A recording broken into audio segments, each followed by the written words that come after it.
السلام عليكم ورحمة الله وبركاته. ازيكم عاملين ايه؟ يا رب تكونوا بخير. قبل ما نبدأ لازم نصلي على النبي صلى الله عليه وسلم.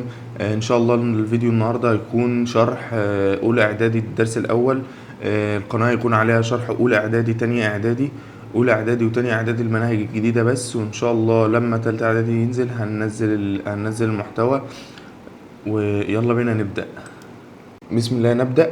معانا الوحدة الأولى بتتكلم عن المادة وخصائص الذرات والجزيئات والكلام دوت. المادة بتتكون من ايه وايه هي المادة اصلا. تمام، هنبدأ معانا. بيقولك الوحدة بتتكلم عن المادة. يقولك الدرس الأول بيتكلم عن التركيب الذري. التركيب الذري. يقولك تعلمنا فيما سبق أن كل شيء الموجود حولنا يسمى مادة. يعني ايه؟ يعني بقى بيقولك المادة دي عبارة عن ايه؟ التعريف بتاعها ايه يا مستر؟ كل ما له كتلة وحجم ويشغل حيز من الفراغ. يعني ايه؟ يعني اي حاجه لها كتله. راس الشاحن زي ما احنا قلنا مثلا، الراس الشاحن دي ليها وزن ولا ملهاش وزن يا مستر؟ ليها وزن. ازاي يعني ليها وزن؟ اما باجي احطها على الميزانه بتطب ولا مش بتطب؟ يبقى ده ليه ايه؟ ليه كتله. تمام، يبقى ليها كتله. والحجم بتاعها فين يا مستر؟ الحجم بتاعها يعني ايه؟ الحجم ليها حجم يعني بتشغل حيز من الفراغ. يعني انا لو حطيت راس الشاحن دي هنا كده وجبت الكوبايه حطيتها عليها، هل هينفع؟ لا. ليه؟ لان في شاحن هنا، راس شاحن هنا، فبيشغل حيز من الفراغ، ليه حجم. تمام قوي. يبقى هي كل ما له كتلة وحجم ويشغل حيز من الفراغ. يقول لك جميع المواد تتكون من وحدات صغيرة تسمى جزيئات. يعني ايه؟ يعني انا مثلا اي حاجة، الحيطة بتتكون من ايه؟ من طوب، بتتكون من حاجة اقل، والطوب بيتكون من حبيبات رمل او طين. تمام قوي. يبقى كل حاجة بتتكون من حاجة اصغر. البيت بيتكون من اوض، والاوض بتتكون من جدران، والجدران بتتكون من ايه؟ من طوب زي ما احنا قلنا، والطوب بيتكون من طين، حبيبات طين. تمام. يبقى كل حاجة بتتكون من ايه؟ من حاجة اقل. تمام، اللي هي اسمها جزيئات. الشكل المقابل يوضح تمثال ابو الهول. تمثال ابو الهول اهو. تمام. بيقول لك ايه؟ يتكون ابو الهول من صخر الحجر الجيري. من صخر الحجر الجيري. تمام. يتكون الحجر الجيري من مادة كربونات الكالسيوم. من مادة ايه؟ كربونات الكالسيوم. يعني انا دلوقتي هم بيبنوا ابو الهول، جابوا حجارة اسمها الحجر الجيري، والحجر الجيري ده تركيبه الكالسيوم والايه؟ والكربون. الكالسيوم والايه؟ الكربون متكونين ممزوجين مع بعض بطريقة معينة بحيث ان هم يكونوا الايه؟ الصخر ده. تمام قوي. بيقول لك ايه؟ تتكون جزيئات كربونات الكالسيوم من ذرات. يعني بالظبط. يبقى كل حاجه بتتكون من ذرات. يبقى بالهول بيتكون من طوب او حجر اسمه الحجر الجيري، والحجر الجيري بيتكون من ايه؟ بيتكون من كربونات الكالسيوم، وكربونات الكالسيوم بتتكون جواها من ذرات، اللي هي ذرات ايه يا مستر؟ ذرات الكربون وذرات الايه؟ الكالسيوم. صح كده؟ صح ان شاء الله. تمام أوي. يقول لك تعلمنا فيما سبق أن وحدة بناء الكائن الحي هي الخلية. صح؟ اهو الخلية. انا مثلا كائن حي اهوت، فبتكون من ايه؟ من جهاز هضمي وجهاز تنفسي وجهاز دوري والكلام ده كله. انا عبارة عن ايه الاجهزة دي بقى؟ الاجهزة دي عبارة عن ايه بقى؟ عبارة عن اعضاء. كل عضو بيتكون من ايه؟ من خلايا. ازاي يا مستر؟ يعني انا من انسجة الاول وبعدين خلايا. يعني انا دلوقتي لو جبت حتة لحمة من عند الجزار هنلاقيها حتة لحمة كده وخلاص. لو انا بصيت بالميكروسكوب عليها هبص هلاقي في خلايا ان حتة اللحمة دي بتتكون من خلايا. تمام اوي. يبقى كل حاجة، يبقى نرجع تاني ان كل حاجة وحدة بناء اصغر منها. ده اللي هو عايز يوصله لك، ان كل حاجة كبيرة في حاجة اصغر بتكونها. تمام اوي. وكذلك تتكون جزيئات اي مادة من وحدات بناء صغيرة جدا تسمى ايه؟ الذرات. ايه الذرة دي؟ يعني ايه ذرة؟ هي وحدة بناء اي جسم او اي حاجة على كوكب الارض. تمام. يبقى هي وحدة بناء جميع المواد. تمام. اي حاجة ينفع نقول عليها انها مادة. يعني ايه انها مادة؟ يعني ليها كتلة. اي حاجة ينفع نقول عليها مادة يعني ليها كتلة وليها حجم وتشغل حيز من الفراغ، يبقى لازم تكون متكونة من ايه؟ جزيئات. تمام. والجزيئات بتتكون من ذرات، يبقى برضو تتكون من ذرات. تمام اوي يا مستر. نرجع تاني. يقول لك ايه بقى؟ بيقول لك بنية الذرة دي، يعني الذرة دي بتتكون من ايه؟ تمام يا مستر. بيقول لك ايه؟ تتعدد محاولات العلماء لاكتشاف بنية الذرة. الذرة دي زمان كان العلماء يعني ايه يعني ايه ذره؟ احنا مش عارفين يعني ايه ذره. الذره دي بتتكون من ايه؟ عباره عن ايه؟ كذا. الموضوع ده محيرهم. فاللي كانوا بيفكروا زمان هم مين؟ هم الفلاسفه. اي حد بيفكر كانوا بيسموه فيلسوف، ما بيسموش عالم. تمام. فالفلاسفه بتوع اليونان زمان هم اول ناس يحطوا قواعد للايه، للذره دي.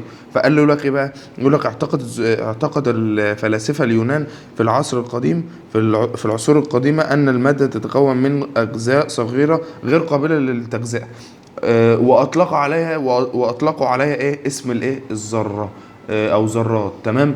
يعني ايه؟ هم جم مثلا اقول لك هم مثلا عملوا ايه. جابوا حته طوبه مثلا، قعدوا يكسروا فيها. كسر حته، الحته دي بقت اصغر، الحته الكبيره دي بقت صغيره، فقام واخد حته صغيره وقاسمها تاني لحد ما ايه، لحد ما بقت اصغر اهي. كل شويه بيصغر اهو. اما واخد الحته الصغيره وقام كسرها تاني لحد كده. قعد يعمل كده، ياخد الصغيره ويقسمها، ياخد الصغيره ويقسمها، لحد ما جه زي حاجه بقى زي الرمله بقى. هو مش هيقدر يقسم الرمل، فقام ايه لا حاجه بقى قد الرمل كده. قال لك انا مش هقدر اقسم الحته دي تاني.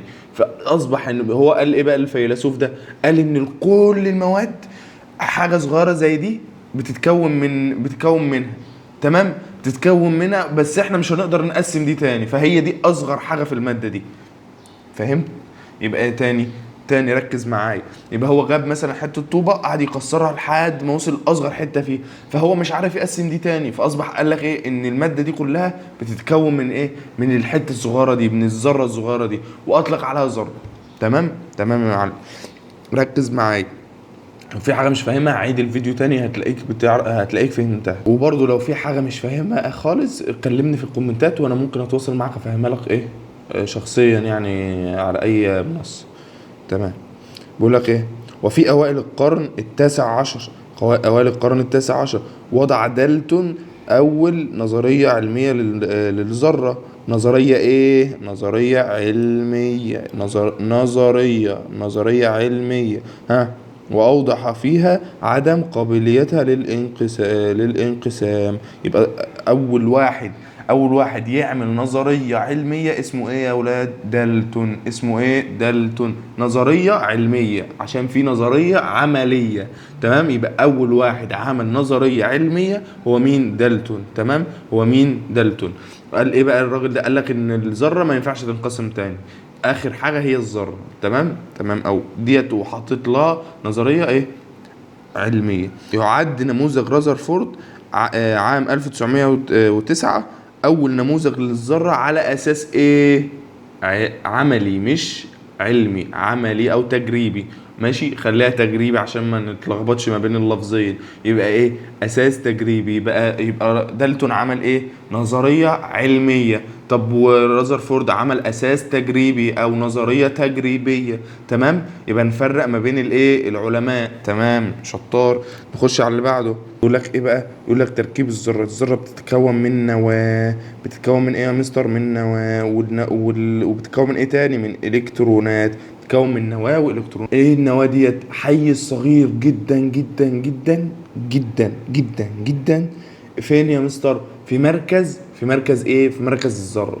تمام. يبقى النواه هي حيز صغير جدا جدا جدا يوجد في مركز الايه؟ الذره. ركز معايا. بيقول لك يحتوي على نوعين من الجسيمات، البروتونات والنيوترونات. البروتونات ديت موجبات الايه؟ الشحنه. طب والنيوترونات يا مستر؟ متعادله الشحنه. هو انا كاتب لك جنبها اهوت ان هي ايه؟ بوزيتيف، او بوزيتيف اهي انها موجبه، والتانية موجب وسالب، يعني زائد وناقص. يعني ايه متعادله الشحنه؟ انا مش فاهم يعني ايه متعادله الشحنه يا مستر. متعادله الشحنه دي عارف لما يقول لك احنا تعادل في الماتش خلص تعادل. يعني ايه الماتش خلص تعادل يا مستر؟ يعني الفريق الاولاني جاب جون مثلا، الفريق التاني جاب جون، فالجون ده رايح ودى الجون ده، فخلاص ايه؟ بقينا متعادلين. تمام. فهنا نفس الكلام. النيوترونات بتتكون من موجب وسالب، فالموجب بيضيع السالب، فخلاص احنا اصبحنا ايه؟ متعادلين. فهمت يا حبيبي؟ ماشي يا حبيبي. بيقول لك ايه بقى؟ الالكترونات دي بيقول لك عباره عن جسيمات كتلتها ضئيله جدا جدا جدا. يعني هو المفروض نزود جدا جدا جدا. لانها مهمله الكتله كمان، يعني ما بنحسبش كتلتها. تمام تمام يا مستر. يعني الالكترونات دي بتعمل ايه برضو؟ الالكترونات دي بتدور حوالين النواه، في مستويات اسمها مستويات الطاقه. مستويات الطاقه دي ايه يا مستر؟ هناخدها بعدين. ماشي. يبقى دلوقتي الالكترونات قلنا ان في ذره في النص. تمام. الذره اللي في النص دي بيدور حواليها ايه؟ الكترونات في حاجه اسمها مستويات الطاقه.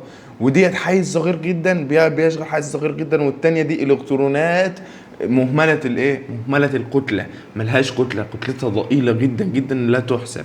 تمام يا ولاد؟ تمام يا حبيبي. طب شحنتها ايه يا مستر؟ شحنتها سالبه. شحنتها ايه؟ سالبه. تمام. تعد البروتونات والنيوترونات والالكترونات جسيمات دون ذريه. يعني ايه جسيمات دون ذريه يا مستر؟ يعني ايه؟ عارف الذره؟ مش احنا قلنا ان الذره دي اقل حاجه، صح؟ يبقى اما يكون في حاجه اقل منها، يعني دي دون ذريه، ملهاش يعني اقل من الذره. فاهم؟ اقل من الذره. دي مواد دون ذريه، يعني لو انت دون الخدمه، يعني انت ما بتخدمش حاجه خالص او ما بتعملش حاجه خالص. يبقى دون ذريه يعني تحت الايه؟ تحت الذره او تحت الذريه. ما يعتبرش، ما ينفعش نقول على ذرات. تمام تمام. او بيقول لك القياس والنسبة. بيقول لك إذا مثلنا حجم الذرة بحجم ملعب بيسبول، تمام، فإن حجم النواة بيقول لك إيه؟ حجم النواة يمثل حجم رأس دبوس في ملعب البيسبول. يعني إيه؟ لو جبت ملعب كورة وحطيت راس دبوس في قلبه، راس دبوس دي حجم النواة. عشان كده بقول لك حيز ضئيل جدا جدا جدا. فمش يعني ما بيعتبر ايه؟ قليل جدا خالص. يعني انت لو واقف قاعد في المدرجات هتشوف راس الدبوس وانت قاعد في المدرجات؟ مش هتشوفه. ليه؟ لانه هو بيشغل حيز ضئيل جدا جدا. توصف النواة الذرة بانها موجبة الشحنة، لانها تحتوي على بروتونات موجبة الشحنة ونيوترونات متعددة الشحنة. النواة دلوقتي بنقول عليها ان النواة ديت ايه؟ موجبة الشحنة. طب بنقول عليها كده النواة كلها، ركز، مش البروتونات، النواة كلها دي كانت بتحتوي على ايه لو انت شاطر؟ كانت بتحتوي على البروتونات والنيوترونات، صح؟ بروتونات ونيوترونات. البروتونات كانت موجبة والنيوترونات كانت متعادلة. فانت دلوقتي اكنك في ماتش، واحد جاب جون والتاني ما جابش، فاصبح ان مين اللي كسب؟ الموجب، صح؟ يبقى دلوقتي المتعادلة دي ملهاش لازمة، صح؟ بقى مش ملهاش لازمة، ملهاش جوان، ما دخلتش جوان، لانها هي كده كده متعادلين، فصفر تعادل صفر مثلا. البروتونات دي موجبة الشحنة، فاصبح ان 1-0 لمين؟ للبروتونات. فاصبح ان النواة موجبة الايه؟ مين اللي كسب الشحنة في النواة؟ البروتونات. تمام تمام. او دي برضو ايه؟ حاجة ايه؟ تبسيطية. بيقول لك نبذة عن العالم ايه؟ عن العالم. بيقول لك العالم رازرفورد هو عالم نيوزيلندي، تمام، ولد عام كذا وحصل على جائزة نوبل عام كذا وتوفى عام كذا، ويعني ايه الحاجات ديت برضو ايه؟ بس دي مهمة جدا ايه؟ خد جائزة نوبل جهودا لاكتشافه بنية الذرة. يبقى هو خد جائزة نوبل على ايه؟ بنية الذرة. يبقى مين العالم الذي اكتشف بنية الذرة؟ هو مين؟ رازرفورد. تمام تمام. بيقول لك بقى ايه؟ خصائص الجسيمات الدون ذريه. مين الدون ذريه دي يا مستر؟ الجسيمات الدون ذريه دي انت لو مركز معايا هتعرف مين الجسيمات الدون ذريه. جسيمات الدون ذريه ديت هي الجسيمات اللي اقل من الذره، زي الالكترونات، النيوترونات، البروتونات، صح؟ صح يا مستر. يبقى ليه يا مستر؟ عايزين نشوف خصائصها ايه بقى، ايه الدنيا بتاعتها، هي مين، يعني هي عباره عن ايه. تمام. تتكون الذره، بيقول لك تتكون الذره من 3 انواع من الجسيمات الصغيره، تختلف عن بعضها في الرموز والشحنه الكهربيه والكتله. يبقى احنا هندرس فيهم ايه؟ الرموز والشحنات والايه؟ والكتله. تمام يا مستر. بيقول لك وضح الجدول لتلك الخصائص. ماشي. يبقى الجدول ده اهو عفوا. يقول لك البروتونات رمزها بي، بديهي يعني، لو بتاخد انجليزي موجب يعني بوزيتيف. تمام تمام. يبقى بي. طب نيوترونات ناتشرال. تمام. ناتشرال يعني طبيعي. تمام. طبيعي دي اللي هو ايه؟ الحاجه الطبيعيه، انا متعادل طبيعي. تمام. فاسمها ايه؟ ان، بترمز لها بان. تمام يا مستر. طب والالكترونات بيرمز لها باي سالب، اي، رمز الاي كده اهو، وعليها سالب من فوق. تمام تمام. أوي. الشحنة الكهربية في كل واحد البروتونات موجب واحد. ها طب والنيوترونات صفر. شوف، مش انا قلت لك هي ما جابتش جوان، جايبه صفر ما جابتش جوان. تمام. والبروتونات جايبه موجب، جايبه جون. تمام. طب والالكترونات يا مستر؟ الالكترونات مدخله في نفسها جون جايبه سالب واحد. تمام، سالب واحد يا مستر. تمام. طب وكتلتها، الكتله بتاعتهم واحد يو. ايه واحد يو دي يا مستر؟ يعني ايه يو؟ هو مش احنا بنقيس الكتله بالجرام والكيلو جرام؟ هقول لك شاطر، شاطر ان انت خدت بالك. اقول لك ان اليو دي هي وحده زيها زي الجرام والكيلو جرام، بس احنا مش هينفع نقيس مثلا راس الدبوس ممكن نقيسها بالجرام، هتبقى 1 جرام ولا حاجه. طب حاجه اقل من راس الدبوس يا مستر هنقيسها ازاي؟ فبقوم عاملين لها وحده. تمام، قمنا عاملين لها وحده. تمام. اليو ديت وحده بناء، وحده قياس كتله الجسيمات الدون ذريه. تمام. تاني، هي وحده قياس الجسيمات الدون ذريه. تمام.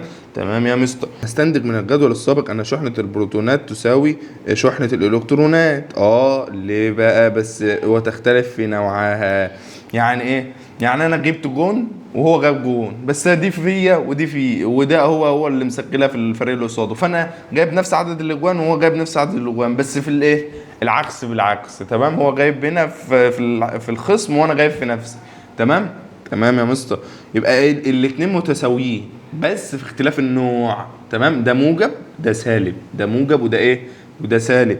تقدر كتلة المكونات دون الذرية بوحدة اليو. تمام. تمام يا مستر. بيقول لك تهمل كتلة الإلكترونات عند حساب كتلة الذرة لضآلتها مقارنة بكتلة البروتونات والايه والنيوترونات. المعلومة دي انا قلتها لو انت شاطر لو فاكر، قلت لك ان الالكترونات دي ملهاش وزن، ملهاش كتلة. ليه؟ انها حاجة قليلة جدا وبتدور حوالين النواة، بتبقى كتلتها مهمله. يعني ايه مهمله يا مستر؟ يعني مش محسوبه، ما بحطهاش في دماغي. تمام. ما بحطهاش في دماغي ليه؟ لانها قليله جدا مش هتفرق. احنا قلنا ان هنا ان الكتله بتاعت البروتونات 1 يو والنيوترونات 1 يو. طب والالكترونات يا مستر 1/1836 يو. يعني ايه؟ يعني 1836 الكترون بيساوي بروتون او نيوترون. فانت عم تجيب بقى ال 1836 دول وتحطهم عشان يكونوا لك واحد ايه؟ يو. فملهاش قيمه، مش هتوصل اصلا ان انت توصل، مش هتقدر توصل ل 1836 دي. فاهم؟ فعشان كده انا ما بحطهاش في دماغي. تمام. تمام يا ولاد. اما يقول لك علل تركز كتله الذره في النواه، تقول له لان الالكترونات يا مستر، تقول لي لان الالكترونات يا مستر ايه؟ قليله، مهمله الايه؟ مهمله الكتله لانها ضئيله جدا جدا جدا. تمام. تمام يا ولاد. ان شاء الله ده الجزء اللي احنا هناخده النهارده، والحصه الجايه هنحل عليه. الحصه الجايه هنحل على الجزء ده ان شاء الله، وفي اقرب وقت. واتمنى ان الفيديو يكون عجبكم، والتعليقات اللي انت هتسيبها لي تحت انا اقراها كلها، وتقول لي ايه الحاجات اللي انت استفدت بيها والحاجات اللي انت محتاج تتعدل عليها. وان شاء الله زي ما قلنا هننزل اولى اعدادي وتانية اعدادي. وبشكر كل حد وصل لاخر الفيديو هنا، يعني انت بطل من الابطال. ونعمل علامه كده مع بعضينا، لايك وجنبه حاجه بتولع، الزرار بتاع اللايك ده وجنبه النار بتاعت الحريقه كده، اعرف ان انت وصلت للاخر يا بطل. والف شكر للمشاهده، والسلام عليكم. صلوا على النبي قبل ما نقفل بقى الايه الريكورد، عما نقفله كده صلوا على النبي.